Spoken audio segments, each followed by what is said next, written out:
What's up, everybody? Welcome to the final installment of our Dig In Digital Influence series here in September. Man, it's been a really cool journey with you guys.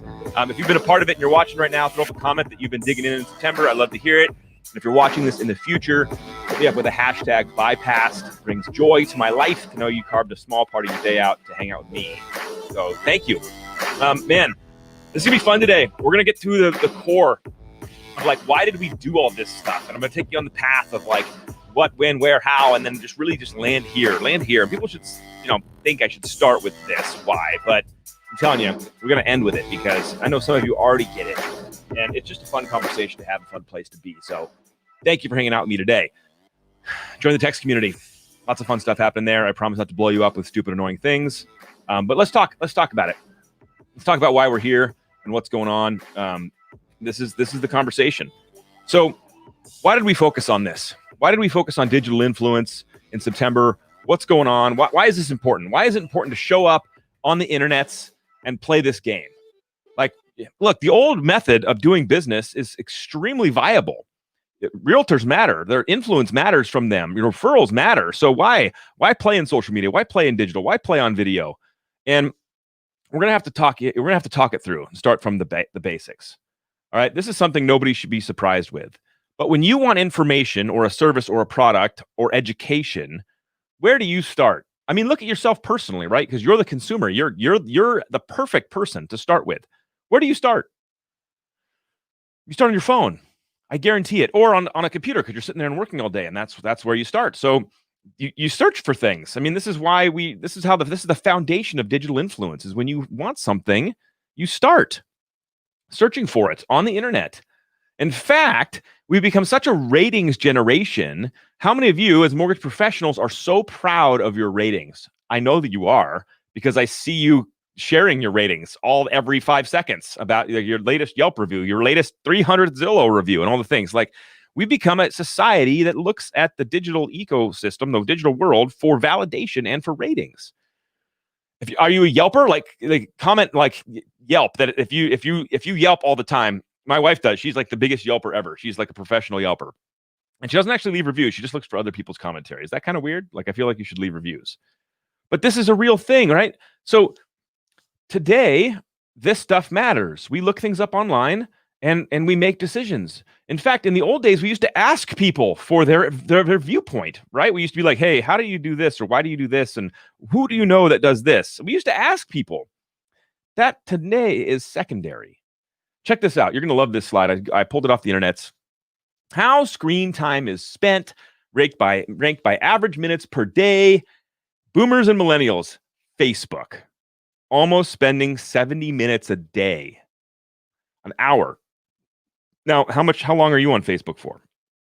Look, Instagram, 4 hours a day.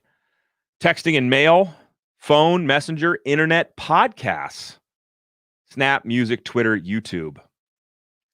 My friends, how many of you guys feel anxiety when this comes up? Like, be honest. In fact, if you think you can beat the record, if you think you can beat me, because I have a serious problem on this. If you think you can beat me in your screen time, this is not my actual screen time. I make this look, this is Bush League. This is rookie numbers. You got to get those numbers up. If you think that you're close to what comment your numbers if you can handle it. Has it gone up in COVID? Has it gone up historically since you've owned the device? Where is the trend line here? And it's obvious it's going up into my green screen. By the way, I'm fully in the green screen room now because I have a sales rally, and it's all, like, I'll take that off at the end and show you what the chaos of this room that I'm in. Like, my garage is now literally this green box behind me. It's hysterical. But look, how much screen time? Okay, I'm gonna show you mine right now. Right now, I'm gonna do it. I don't care. You can't embarrass me if I embarrass myself. Woo! Daily average. And I don't know if it'll show. 9. It's inverted. That's a 9, ladies and gentlemen. That's somebody who's got issues. You're welcome. So if you're beating me, let me know in a comment because that's hard to do. Congratulations. Like, I'm impressed. But this is real. This is real. This is not going the other direction. Even if you think that it's unhealthy and you're trying to put guidelines on it, like I only let my kids have 30 minutes of screen time a day. They turn into little toxic trolls if they get more. Doesn't matter what you think or what health. It's happening. Like, it's happening, especially in COVID. How many parents have been like, screw it, just play Fortnite. At least you can talk to your friends. Just go. Go. It's happening. So if it's a trend and it's happening, and now all of the people are here, right? If everyone's here right now, what does that mean? It means human behavior is dictating a change in how we need to respond. And now let's really land the why of this conversation, my friends, right here. This is it. This is a sales funnel. And 6 hours, Pam. Yeah, up 20. Yeah, of course it's up. Because we're stuck in COVID land still. So yeah, check this out. Look at the sales funnel. I'm gonna go real old school on you guys right now. For those of you that don't know, but the multiple listing services was private. It was private. You couldn't access it. Okay. In 2003 and 2004, my first years in the business, I had a Nokia brick phone with Snake on it, and thank God for MapQuest. Then I didn't have to have a Thomas guide in my back of my car. I would print out on MapQuest all of the open houses that were open on a Thursday for broker preview. One house to the next. One page would take me to one house, and I'd put it at the bottom, and the next page would take me to the next house, and I would drive around to find these houses. And the only reason I knew they were open was because I was a member of the board of realtors in my city, and they would give me the pink sheet in the morning. I'd have to go by the realtor board in the morning and get the sheet. Later, it actually got online, and I could just download the sheet. But this is real talk. This has set the habits of my entire generation of 90% of my sales force have been trained in this way because of how the world worked. No.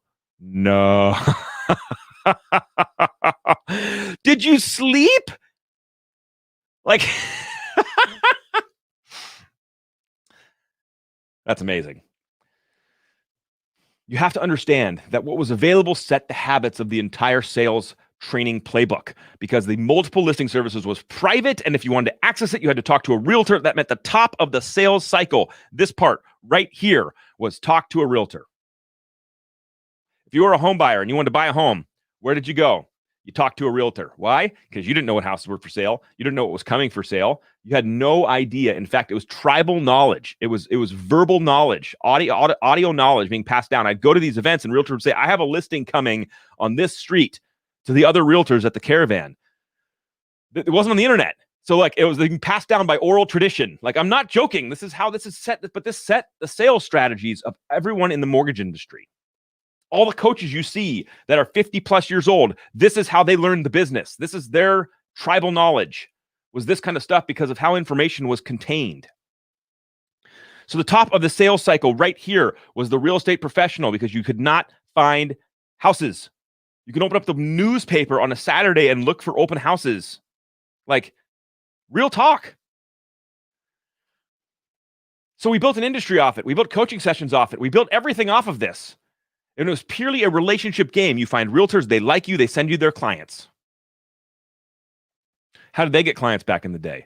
They door knocked, they farmed, they sent mailers, they walked the streets. Like, this was, okay, thank you. That was freaking me out.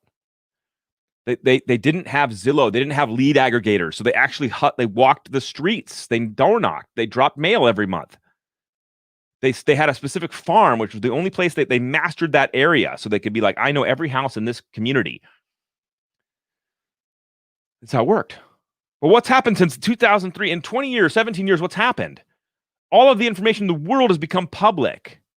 Lead aggregators have popped up and started intercepting the customer at higher levels than the realtor was able to, forcing realtors to evolve. How many realtor professionals do you know today? They don't door knock. They don't work the streets. What they do is they buy leads at scale. They feed them through a dialer system from an ISAs, which is the new word for dialers, in the Philippines, whose whole goal is to carve through these leads to set appointments for listings. That looks radically different than how they got business in the past. Now, by the way, it's a blend, okay? For sure. You have some realtors on the hyperscale that are just pure Zillow lead buy people and grinding through dialers from the Philippines. And you got people that are old school with relationships and door knock and do all that stuff. And you have everything in between, okay? Everything in between. I'm not being super aggressive, like that's all they turned into. That's just, no, they've evolved, they've changed because the consumer behavior has changed, because now there's more paths to home ownership. There's more information that's public. We've already established that everyone in the world is basically staring at their phone on digital and social media. Now, if you think that they're not at that degree and you live in a place where they're not, and you're like, Alec, I don't agree, then just look at the trend lines and look at where it's going. It may not be there this second, but look at where it's going. I have, there's ample evidence, overwhelming evidence, that the majority of home buyers today are going online to start their process. And how do you know this? Because the number one lender in the country has no local professionals. They're just a digital marketing agency, effectively. Yeah. Look, it's overwhelmingly obvious what's happening here. So if the realtor was the top of the scale, and now it's this thing called the internet, now it's this thing called social media, now it's this thing called websites, then how do you play? Because if you just sit around and continue to do what you've always done, the problem is that you're going to get less and less results. Now, stay with me here, because this is where people get lost sidetracked. And they always think I'm crapping on real estate professionals. I'm not crapping on real estate professionals. Their influence to push a customer to you is extremely powerful. If they built an intense amount of rapport and trust with a customer and they say, call Alec Hansen, man, that means the world. Some of the best realtors in the world have that level of influence with their customers. So let's put those realtors over here, right? These guys have massive amounts of influence. And when they say jump, the customer says how high, and they call that loan officer. And then let's just slide the spectrum of realtor influence over all the way to this side. Let's just slide the spectrum over. I'm telling you, and you know I'm right, that there's a spectrum. There are realtors that control the entire transaction, that their influence is massive and important. And then the realtors over here that's like, I don't really care where you get a loan. I don't even refer anymore. You know this. Loan officers all the time are like, oh, my realtors are so powerful. They would never accept a Quicken offer. And then I pull the data and they've accepted 4 Quicken offers this year. And I'm like, what are... And you go to the realtor and they're like, oh, I just didn't want to mess up the transaction. I understand, by the way. I'm not judging you. I'm just studying the fact. Some realtors control the whole show because their influence is so massive. And some are just like, I just want to deal close. I don't care where you get the loan. And then there's everything in between. And so if that's our reality and we understand it to be true and we believe it, then we understand, hey, wait a minute. There's now multiple paths to the consumer, because the consumer is getting awareness, and I have an opportunity to attract them at a different level way up here. This is the power of digital influence. When you have it at the top of the sales cycle right up here, you can attract and build awareness at scale. One video can reach 1,000 people. You can start converting them with your authenticity, meaning you start building rapport and trust.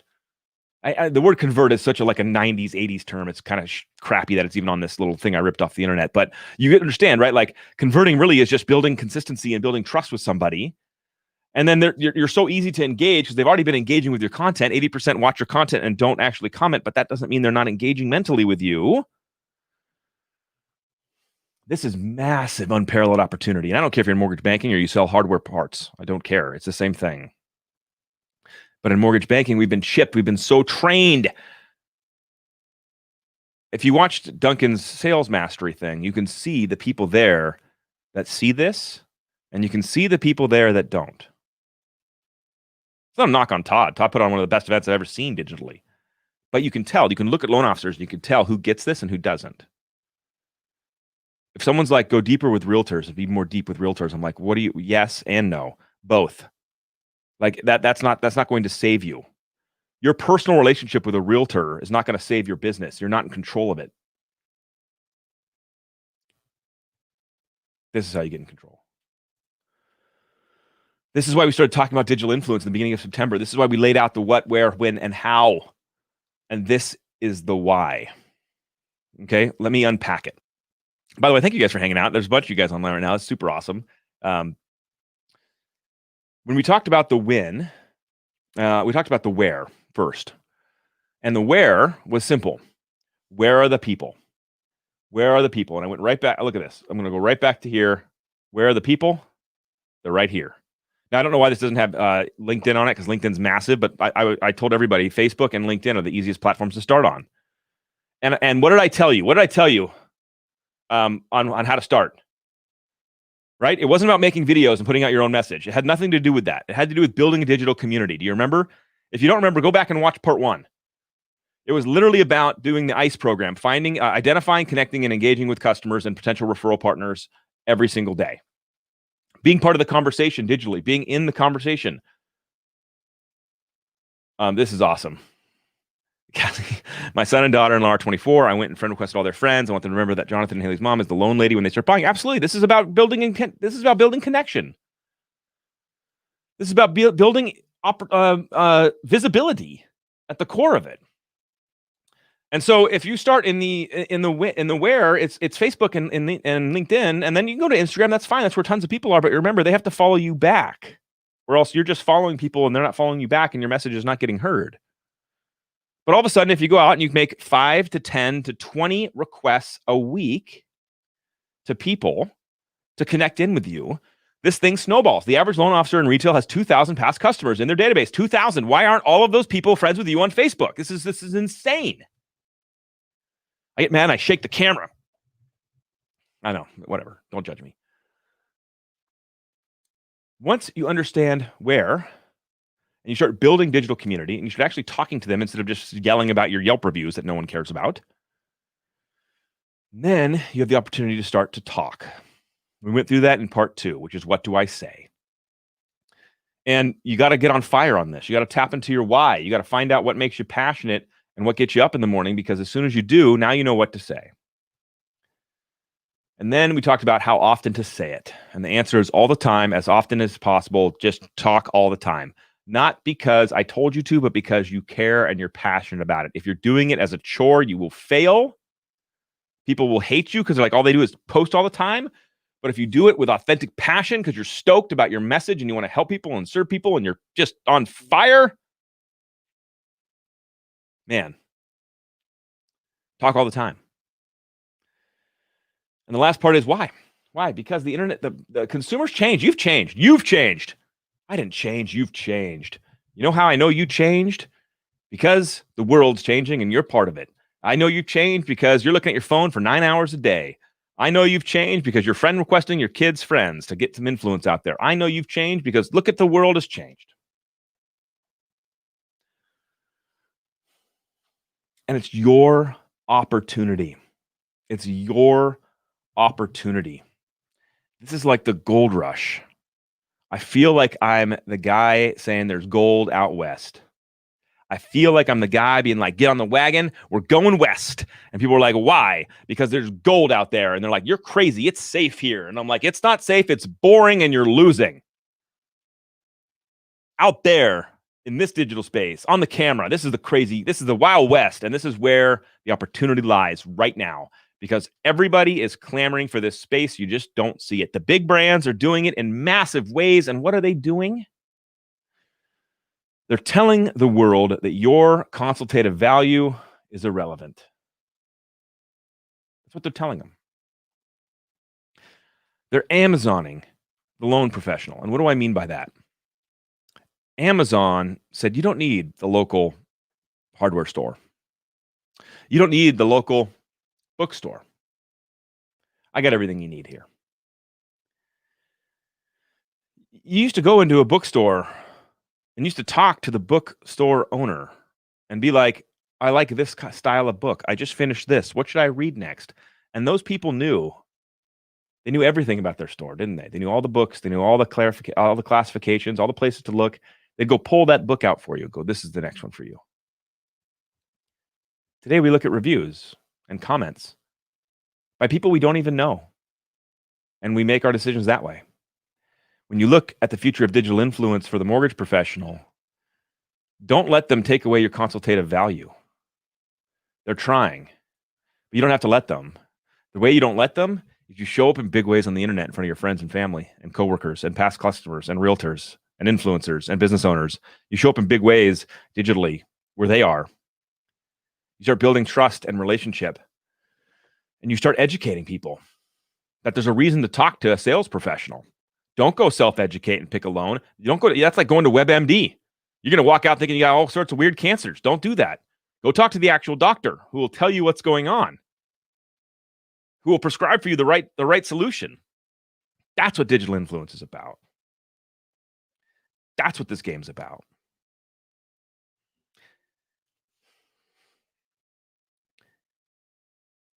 I think you need to play.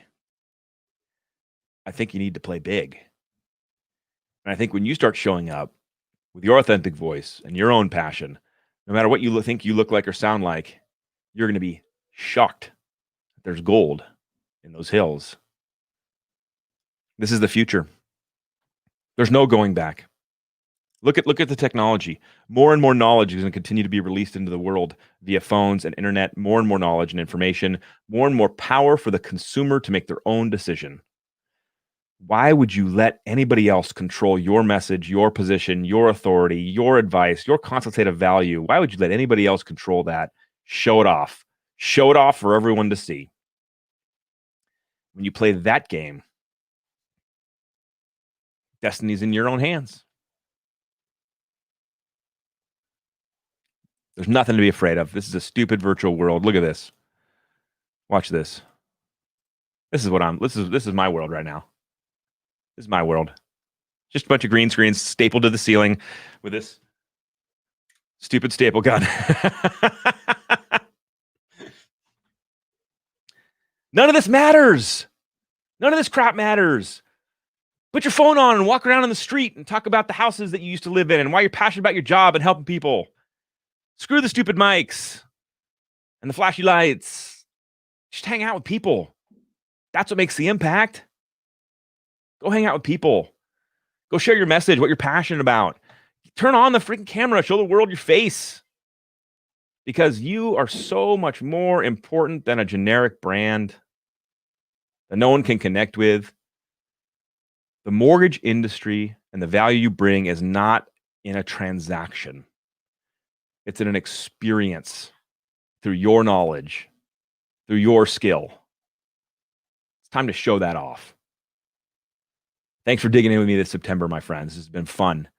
If you missed 1, 2, and 3, go back and watch it. It's on my website. Enjoy it. Check it out. Start building best practices around it, habits around it. This world's not going away. It's time for you to show up in a big, big way. See you guys.